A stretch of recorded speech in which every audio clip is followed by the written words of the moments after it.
আমরা নির্বাচনকালীন সময় দেখেছি তারা কিভাবে বিভিন্ন মানুষকে হুমকি ধামকি দিয়েছে। তারা আমাদের লোকজনকে ধরে তাদের অফিসে বসিয়ে তারা ছবি তুলে ছেড়ে দিয়েছে যে তাদের লোকজন। বিভিন্ন জায়গায়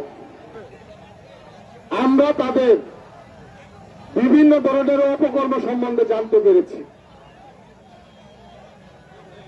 বিভিন্ন জায়গায় তাদের লোকজন টাকা পয়সা নিয়ে বিভিন্ন জায়গায় ঘোরাঘুরি করেছে। বিজিবি হানা দিয়েছে, তাদের বাড়িতে টাকা উদ্ধার করা হয়েছে। এখন তারা বলতেছে কালো টাকার ছড়াছড়ি। নির্বাচনের শেষ সপ্তাহে হালুয়াঘাট ব্যাংক থেকে কত টাকা তোলা হয়েছে কার নামে, ফুলপুর ব্যাংক থেকে কত টাকা তোলা হয়েছে কার নামে, সকল রিপোর্টই কিন্তু আমাদের কাছে আছে। কালো টাকার ছড়াছড়ি কে করেছে? যারা কালো টাকা কামাই করেছে। আমি ভাই কালো টাকা কামাই করি নাই, আমি হালাল কামাই করি, আমি ইনকাম ট্যাক্স দেই, আমি উপরওয়ালাকে জাকাত দেই। আমার কালো টাকার কোন সুযোগ নাই। যারা কালো টাকা চিনেন তারাই বলতে পারবেন কালো টাকার সরাসরি কিভাবে হয়। দ্বিতীয় আরেকটা, আপনি এত বড় দলের একজন এত বড় পদের অধিকারী হইয়া আপনি ইলেকশনের দিন কোনো কথা বললেন না। আমরা প্রতিনিয়ত প্রশাসনকে জানাইতেছি এখানে আমার লোককে মারা হইতেছে, এখানে আমার লোককে ধরা হইতেছে, এই কেন্দ্রে ঝামেলা, এই কেন্দ্রে পুলিশ পাঠান, এই কেন্দ্রে বিজিবি পাঠান, এই কেন্দ্রে ম্যাজিস্ট্রেট পাঠান। আপনার মুখ থেকে একটা শব্দ শুনছি না আপনি কোন জায়গায় আপনি সমস্যা ভোগ করতেছেন।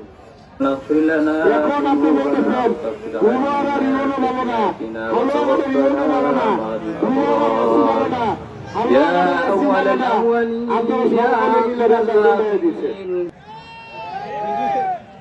আমি আর ভাই বেশি কিছু বলতে চাই না। আপনারা যে ভোট দিচ্ছেন, আপনাদের ভোটের সম্মান রাখা, ইজ্জত রাখার ইমানি দায়িত্ব হইল আমার। আপনারা 1,08,365 জন মানুষ আমাকে ভোট দিচ্ছেন। অনেক ভোট নষ্ট হয়েছে, ভোট গণলে আমি আরো খুশি, ভোট আমার বাড়বে ইনশাল্লাহ। আল্লাহ আমার কোন কাজে আজ পর্যন্ত কমায় নাই, আল্লাহ সবসময় আমার বরকতি দিচ্ছে। কি আপনারা কি আসার দিনে ভোট গণলে পারবো না? ভোট গণেন, ওই না এই যে মানুষকে অবিশ্বাস, এই যে প্রশাসনের নামে আপনি অভিযোগ দিতেছেন, আপনার ভোট যদি কমে তখন আপনি কি জবাব দিবেন সেটা জনগণের কাছে কিন্তু আপনি নিশ্চিত করতে হবে। আর কি কি করছেন সেই জিনিসগুলো আপনার নিশ্চিত করতে হবে। আমি উপরওয়ালার কাছে চাইব, আল্লাহ পাক রব্বুল আলামিনের কাছে চাইব আপনার শুভ বুদ্ধির উদয় হোক। আপনি নির্বাচনে পরাজয় গ্রহণ করার পরে আপনি যে সকল কথা বলতেছেন, আপনি আমাদের সম্মানী মানুষ, নির্বাচনে জয় পরাজয় হইতেই পারে। বাবা ছেলের কাছে পরাজিত হয়ে যায়, এরকম নির্বাচন বাংলাদেশে অনেক দেখা গেছে। বড় ভাই ছোট ভাইয়ের কাছে হেরে গেছে, মামা ভাগ্যের কাছে হেরে গেছে। হারার যে কষ্টটা সেটা অর্জন করার ক্ষমতা থাকতে হবে।